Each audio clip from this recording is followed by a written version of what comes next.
Do you think that everyone should be in therapy? Yes. It's just not very black and white. I would say no. Yes. Yeah, absolutely. We need to change what therapy means.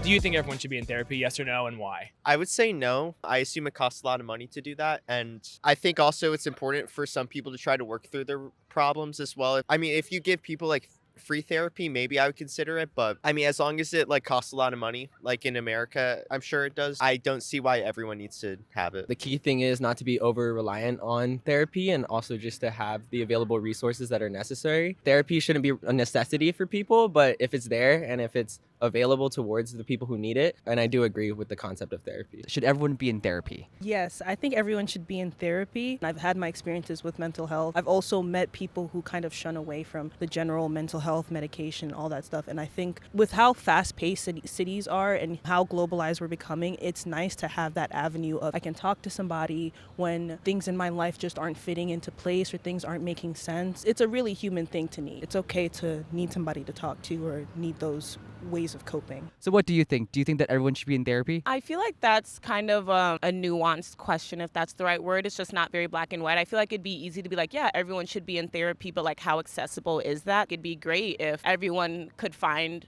a free or affordable therapist. And like not only is that therapist free and affordable, it's also someone they connect with and feel safe with. With Mental Health Month coming up and all the things around wellness, do you think everyone should be in therapy, yes or no, and why? Yeah, absolutely. I think even if you don't actively struggle with mental health, it's nice to go to therapy. It's something I've recently started, and it's something that's really benefited my life. I think it really shapes who you are, helps you handle new situations well. So do you think that talk therapy is the only way you can go to therapy, or you think there's other outlets that people can use that are still classified as therapy? Not necessarily. I mean, anything you do for your own mental health, I'd classify that as therapy. Talk therapy itself, it's hard to see a reason why it's that good. Once you go there, it's really nice when you're vulnerable and able to vent to someone. Today, I am here with the one and only co-founder of SoundMind, Travis Chen. So Travis, do you think everyone should be in therapy? I think that we need to change what therapy means and the word that we use to define what therapy is. The action of going to a certified psychologist or a certified therapist to understand and share your emotions and to get that feedback. So we need to change the word on why therapy is therapy, how we can actually have an outlet and a place to go to talk about your emotions. Do you think everyone should be in therapy? We'll start with you. Yes. Before, I was like, does everyone really need therapy? But then once like you go, I think it really opens your eyes to like things that you can improve about yourself, and also it just makes you feel better. It makes you really understand what's going on and like how you can better communicate with your friends, with your family in a better way. And it also helps you identify problems in your life that you didn't even know was there. Do you think that therapy has to just be talk therapy, or can it be other kinds of therapy as well? I think it can be what you think is the best version of it. I think what works for me may not work for you. So I think just finding what you think is the best way